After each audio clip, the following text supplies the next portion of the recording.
Ya, Assalamualaikum warahmatullahi wabarakatuh, pemirsa Bincang Lombok Pos. Eh, Belum lama ini Bawaslu menjadi perhatian publik. Ihwalnya adalah sikap Bawaslu yang terkesan sangat garang atau serius dengan kehadiran Anies Baswedan dalam kunjungan politiknya saat itu yang disponsori oleh Nasdem pada tanggal 30 sampai 31 Januari 2023. Bawaslu dianggap memiliki hidden agenda atau agenda tersembunyi di balik sikapnya yang berbeda dengan bakal calon presiden dari partai lain. Nah, benarkah Bawaslu hanya garang pada Anies Baswedan? Di studio saya telah mengundang Ketua Bawaslu NTB, Bang Itratip. Bang, terima kasih sudah hadir di studio. Siap, sama-sama. Di tengah kepadatan agenda, Ya, tadi juga kita dengar Abang ada agenda untuk sidang DKPP ya. diri sidang DKPP tadi sebagai pihak terkait ya. Ya, terima kasih. Akhirnya menyempatkan diri juga ke sini. Ya, Ini suatu harus, kehormatan tentunya bagi kami. Karena memang ada isu yang perlu kita klarifikasi agar kemudian ini tidak bias di publik. Saya langsung ke pertanyaan pertama, Bang. Jadi begini, saya ingin memulai dengan sebuah pertanyaan. Bawaslu ini ngapain sih? Ngapain? Kenapa saya ingin memulai dengan pertanyaan ini, Bang? Karena tahapan pemilu belum dimulai. Kemudian yang kedua, penetapan calon presiden juga belum dimulai. Tapi kedatangan Anies yang disponsori oleh Nasdem kemarin dan itu merupakan agenda partai, kok terkesan dipelototi. Saya berikan waktu untuk Anda menjawabnya. Ya, terima kasih kepada Bung Jen ya Siap. atas kesempatan yang diberikan. Saya kira ini momen yang sangat tepat ya bagi kami di Bawaslu untuk meluruskan persepsi publik yang mungkin sudah menari-nari di benak publik hari ini. Ya, pertanyaan tadi saya kira pasti akan hampir ya di benak publik kita di NTB terkait dengan kenapa Bawaslu itu sampai harus menginstruksikan jajarannya sampai di tingkat kabupaten kota bahkan Panwascam untuk melakukan pengawasan terhadap aktivitas Bapak Anies Baswedan selama di Provinsi Nusa Tenggara Barat. Pertama, masyarakat kita juga agak susah membedakan atau belum bisa membedakan tahapan pemilu dengan tahapan kampanye. Tahapan pemilu itu sebenarnya sudah berlangsung sejak lama gitu ya. Bahkan peserta pemilu itu sudah ditetapkan ya, partai politik peserta pemilu nomor urutnya itu sudah ditetapkan. Artinya apa? Artinya bahwa tahapan pemilu itu sudah berjalan jauh-jauh hari sebelumnya. Sekarang ini kan kita masuk ke fase verifikasi faktual ya, bakal calon atau dukungan bakal calon DPD Dapil NTB. Nah, kembali ke konteks tadi. Nah, tentu Bawaslu dalam melakukan upaya pencegahan dan pengawasan itu ketika ada kegiatan yang bernuansa politik di NTB ini, maka kita mendiskusikan kegiatan-kegiatan itu kira-kira ada potensi pelanggarannya atau tidak gitu ya. Apakah kegiatan si A ini potensi pelanggarannya ada, potensinya seperti apa? Bentuk-bentuk pelanggaran itu yang akan muncul seperti apa? Kemudian kalau si B ini potensi pelanggarannya ada atau tidak? Kalau tidak ada ya pengawasan kita tentu akan berbeda. Nah, sehingga dalam melakukan pengawasan Bawaslu pasti dilakukan berdasarkan peta potensi ada atau tidak pelanggaran yang terjadi dalam setiap kegiatan politik ya yang dilakukan di NTB ini. Nah, kembali lagi ke konteks Anies Baswedan. Ini juga harus diluruskan ya ke publik bahwa Bawaslu itu tidak mengawasi aktivitas Anies Baswedan. Jadi bukan Aniesnya sebagai objek. Apakah Bawaslu pernah meminta surat izin kegiatan di setiap kegiatan yang dilakukan atau pernah mengundang klarifikasi ke Anies Baswedan atau tidak gitu ya. Nah, yang kita awasi itu adalah apakah dalam Karena ini kalau kita sekali lagi ini kita lihat dulu rundown kegiatannya, potensi pelanggarannya itu di mana. Nah, Anies Baswedan kita lihat rundown itu ada beberapa titik itu bentuknya adalah mengundang massa, gitu ya, mobilisasi massa, sehingga ya itu yang harus kita pastikan. Mobilisasi di proses mobilisasi massa itu, apalagi satu penyelenggara kegiatan itu adalah partai politik. Ya, partai politik itu dalam hal ini Nasdem ya, itu kan sudah tercatat sebagai peserta pemilu. Nah, peserta pemilu itu sampai hari tidak boleh mengkampanyekan dirinya. Nah, kita kan harus cek apakah dalam kegiatan itu ada kegiatan yang mengarah pada kampanye partai politik yang bersangkutan, ya, mengajak untuk memilih dan seterusnya. Oh, itu tidak boleh, belum boleh. Karena tahapan kampanye sendiri kan belum dimulai, ya. Nah, karena sekali lagi karena kegiatan ini dilakukan oleh partai politik, maka kita harus pastikan dalam kegiatan yang dilakukan di beberapa titik di Lombok dan di Bima dan Sumbawa itu tidak ada kegiatan kampanye politik dengan memanfaatkan kedatangan itu untuk kepentingan partainya. Nah, ini kan harus kita awasi, ya. Nah, yang kedua, kami juga melihat potensinya itu penyelenggara kegiatan itu kan Pak Rumaksi ya, yang notabene adalah wakil Bupati Kabupaten Lombok Timur.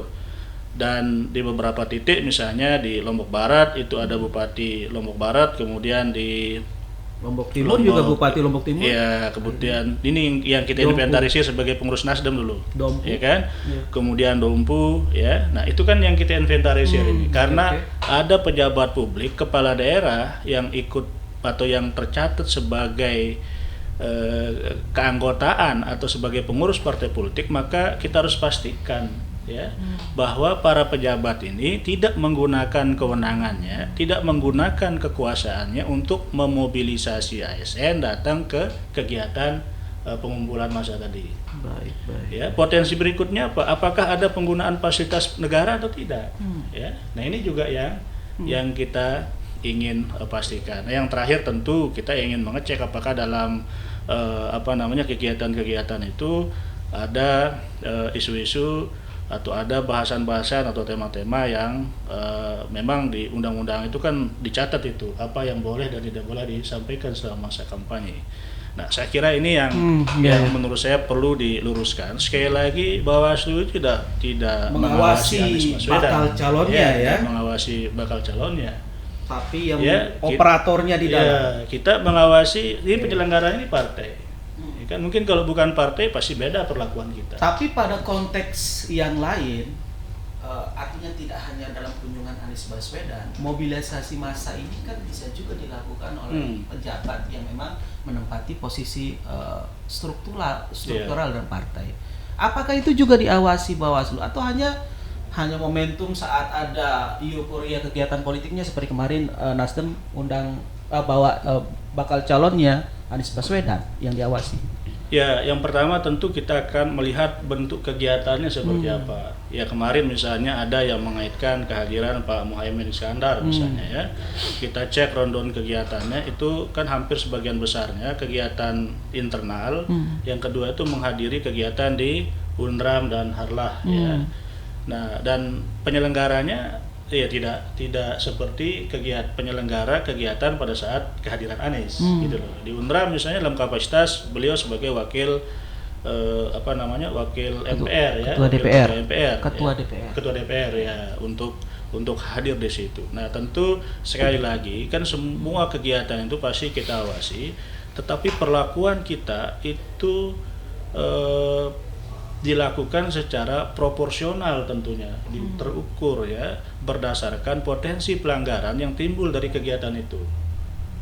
Nah, kalau misalnya ada datang ya contoh misalnya dikaitkan dengan relawan salah satu relawan ya Ganjar, kita melakukan pengawasan ya di lapangan. Kita sudah mengklarifikasi yang bersangkutan. Apakah fokus kita apakah di kegiatan itu ada ASN atau tidak? Tapi sebelum lanjut ke sana, Bang, saya ingin masih spesifik soal sikap Bawaslu ini.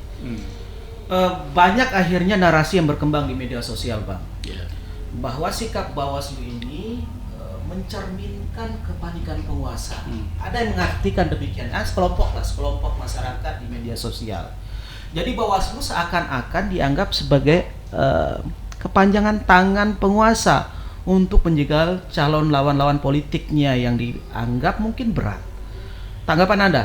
Ya, saya kira bahwa publik itu kan berhak untuk Beropini, menilai, ya. berhak untuk beropini, berhak untuk mempersepsikan apapun tindakan atau kegiatan yang dilakukan oleh Bawaslu. Ya, kita ini kan bekerja tidak di ruangan tertutup, tidak di ruangan hampa, ya. Semua mata, semua telinga pasti melihat kita. Kita ini kan ibarat bekerja di akuarium, ya. Semua kegiatan kita kan pasti terpantau. Nah, sekarang apakah publik itu dengan kita melakukan pengawasan itu terbukti atau tidak, misalnya seperti apa yang dituduhkan. Apakah kita misalnya sampai hari ini misalnya kita tidak pernah memanggil Nasdem misalnya karena dalam kegiatan itu tidak ada kampanye. Artinya Bawaslu mengatakan bahwa bukan bagian dari alat kekuasaan. Ya, saya kira publik bisa menilai dan saya kira jelas kita ini adalah lembaga independen yang fungsinya untuk mengawasi semua kegiatan politik, ya. Dan sekali lagi Bawaslu juga tidak bekerja berdasarkan opini. Nah, jangan sampai misalnya mohon maaf di NTB ini berdasarkan analisis banyak pihak itu menjadi kantong orang per orang. Lalu kemudian Bawaslu tidak menunjukkan sikap yang sama terhadap calon yang dipetahkan misalnya tidak punya basis di sini. Kan kita tidak boleh diskriminatif dalam melakukan pengawasan itu. Oke, pada konteks yang tadi itu kan jauh sebelum Anies ini datang beberapa figur nasional kita sebut begitu yang juga kerap digadang-gadang bakal calon presiden atau calon presiden begitu pada pemilu 2024 juga datang. Kita sebutlah misalnya ada Puan Maharani saat itu datang juga ke NTB. Kemudian kalau kita mundur lagi waktunya misalnya ada Ganjar Pranowo yang hadir pada saat acara MotoGP saat itu dan penerimaannya juga saya lihat cukup ramai saat itu. Apakah saat itu Bawaslu juga turun memantau ada atau tidak keterlibatan ASN dan pihak yang dilarang dalam politik? Lalu apa hasilnya? Ada tidak pada saat kedua orang tokoh itu?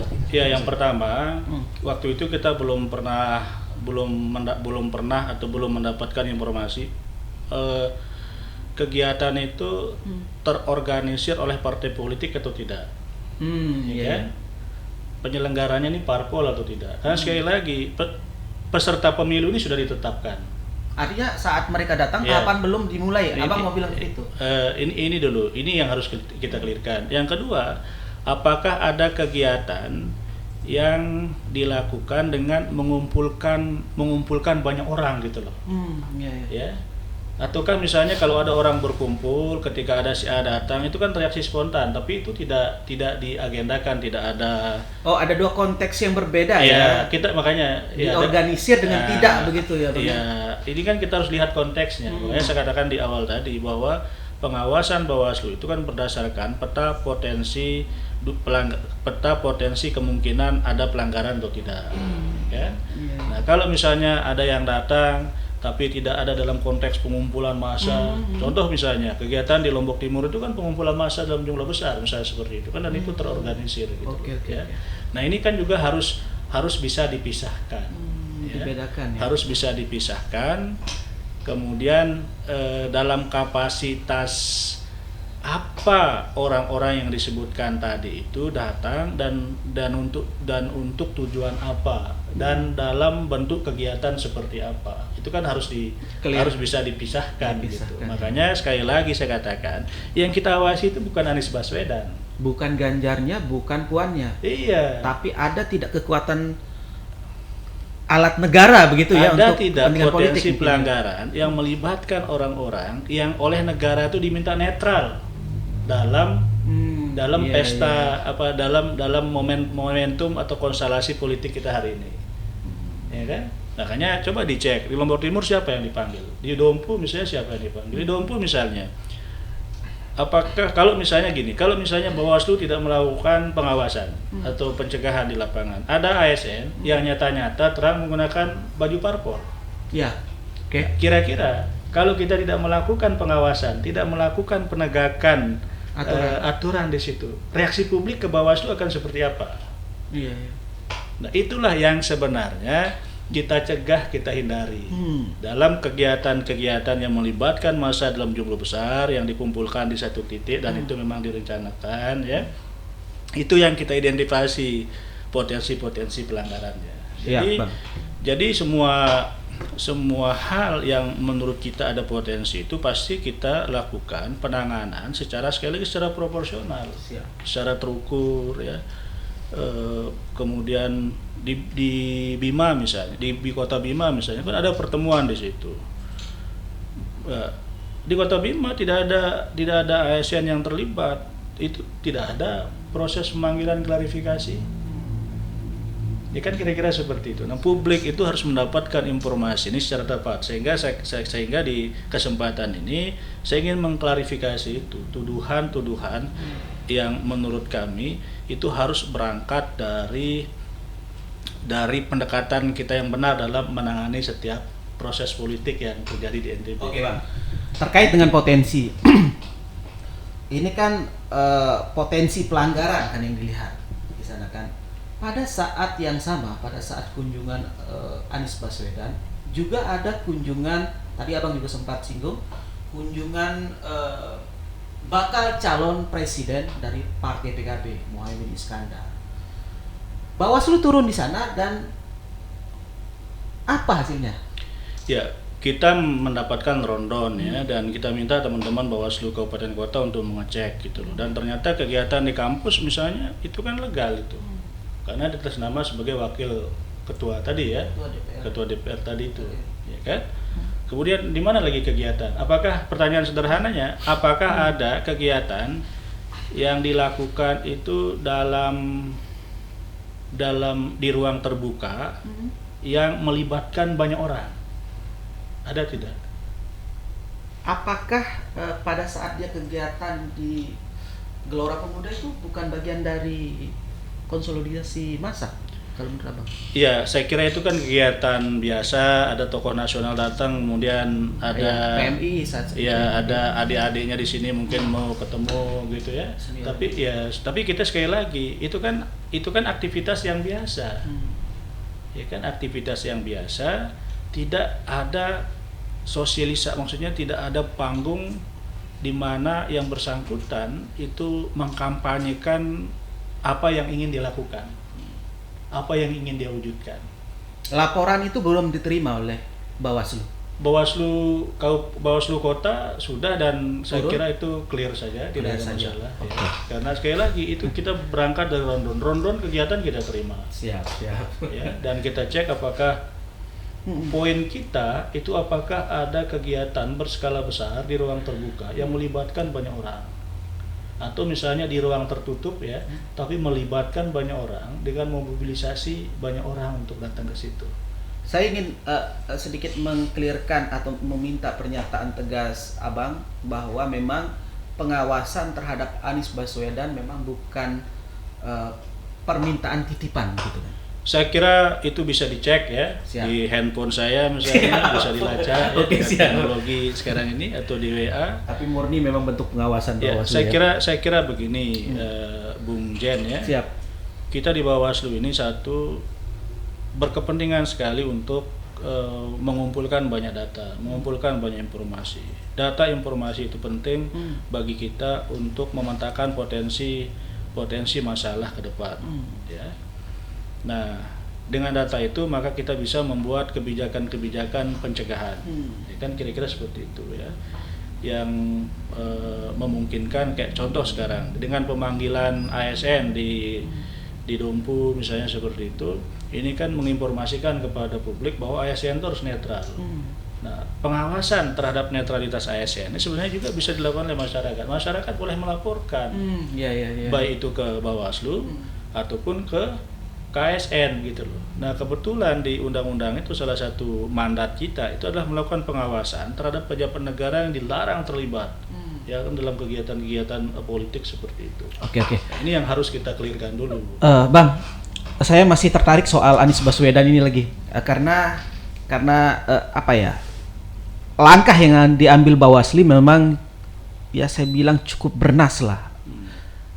Kenapa saya bilang bernas? Karena kemudian yang diminta klarifikasi juga bukan tokoh biasa, Ya, tokoh politik sekaligus pejabat negara. betul. Ada 2 bupati kalau tidak Ya. salah yang dipanggil, yaitu Bupati Lombok Timur Sukiman Azmi dan Bupati Dompu Ya. Abdul Qadir Jailani Ya. atau Qadir Jailani. Tadi Abang juga sempat menyinggung soal kegiatan yang ada dilakukan oleh Muhaimin di Universitas Mataram, yang saat itu juga konteksnya adalah Abang bilang ini adalah kegiatan dia sebagai wakil ketua DPR RI. Saya masih belum bisa melihat bagaimana harus membedakan seorang pejabat negara itu dilihat sebagai tokoh politik dan kapan kita harus melihat dia sebagai pejabat negara. Bagaimana kita harus melihatnya kira-kira, Bang? Ya, pertama yang pemanggilan misalnya dua kepala daerah itu. Yang pertama kan kita ingin menanyakan atau mengklarifikasi kapasitas apa dia hadir. Kan kira-kira gitu ya. Siapa? Ya kalau seperti Pak Sukiman misalnya, dalam kapasitas apa beliau bukan berorasi, tapi kan ada menyampaikan banyak hal di situ. Ya.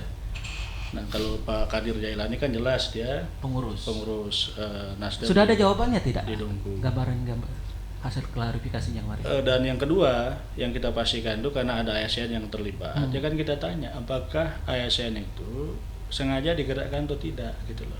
Oke.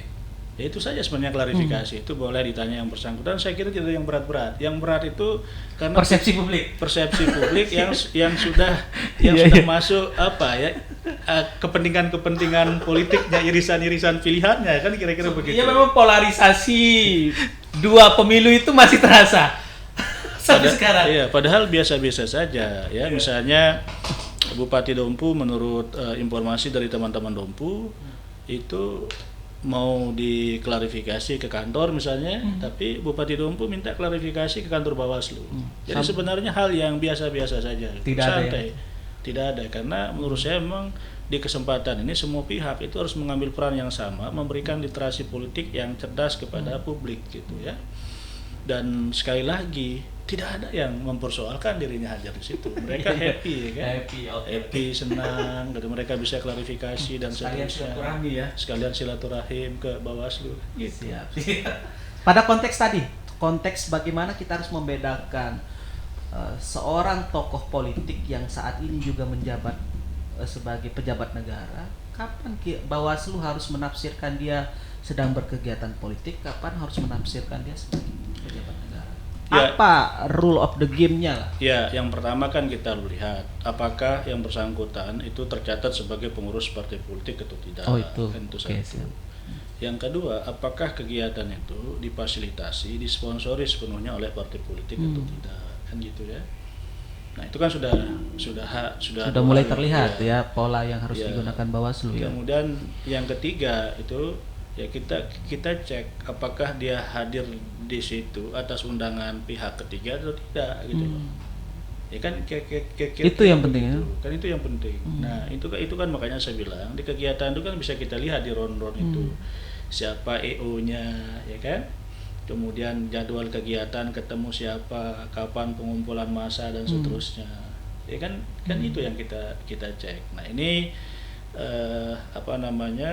ini yang kita lakukan di Bawaslu sebenarnya untuk memastikan sekali lagi ya jangan sampai ada partai politik yang berkampanye sebelum masa kampanye. Itu harus clear dulu karena peserta pemilu itu sudah ditetapkan.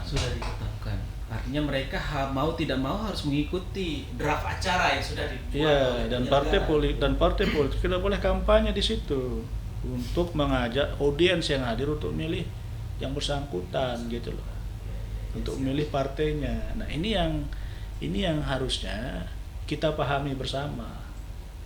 Jadi ya tapi menurut saya pembahasan tentang itu secara positif akan semakin menarik minat masyarakat untuk membedakan ya membedakan dan harus melakukan apa di setiap tahapan yang ada. Kan selama ini ada yang berpikir tahapan kampanye itu belum dimulai. Padahal tahapan kampanye itu adalah dia bagian kecil saja dari tahapan pemilu gitu loh. Iya betul. Peserta pemilu sudah ditetapkan. Yang belum ditetapkan ini kan pasangan calon presiden. Betul. Nah, ini yang harus dibedakan. Bagaimana kalau misalnya dalam kegiatan kemarin parpol sebagai penyelenggara kegiatan itu berkampanye? Tidak boleh harusnya. Pada tahapan Dan itu kan tidak dilakukan oleh parpol bersangkutan karena tahu bahwa sekarang ini belum masa kampanye. Tapi kan sebagai pengawas kita harus memastikan itu, Pak Jen. Siap. Ya kan kira-kira Bung Jen ya, kita harus Siap, memastikan. siap, Bang. Jadi apa namanya? Dan menurut kami di Bawaslu termasuk pengawasan terkait dengan netralitas ASN. Sekali lagi saya mau tegaskan, masyarakat itu punya kewenangan yang sama dengan kita untuk melakukan pengawasan terhadap netralitas ASN, TNI dan Polri. Ya. Abang belum kasih bocoran nih apa hasil klarifikasi 2 kepala daerah kemarin. Saya belum teman-teman Dompu dan Lombok Timur itu masih melakukan kajiannya, kita tunggu hasil kajiannya seperti apa ya. Siap. Apakah sudah diputuskan di pleno atau tidak.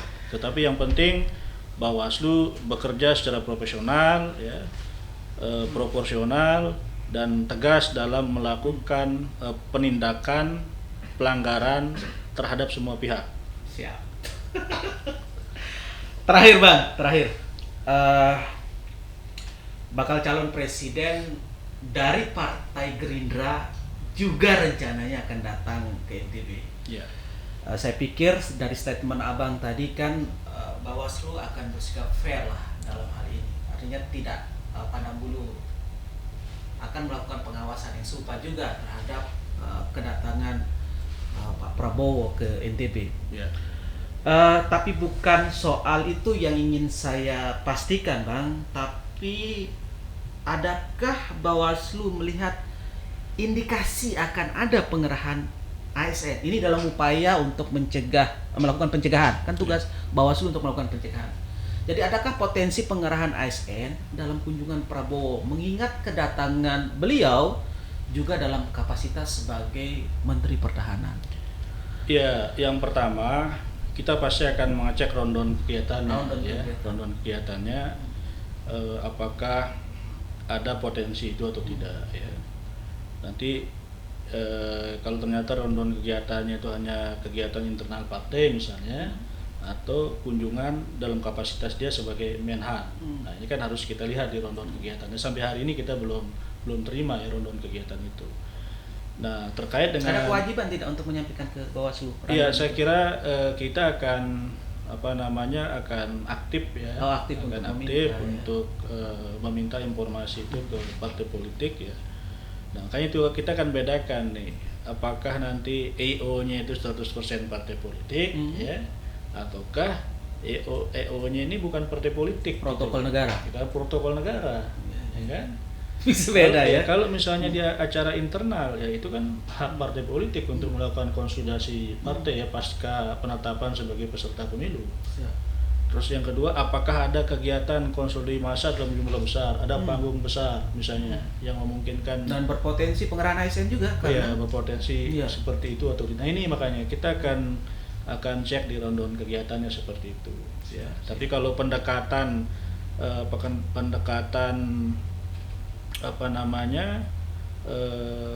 berdasarkan ada tidaknya pejabat atau kepala daerah dari Gerindra ya, itu makanya itu yang akan kita konfirmasi dengan kegiatan nanti gitu loh. Siap.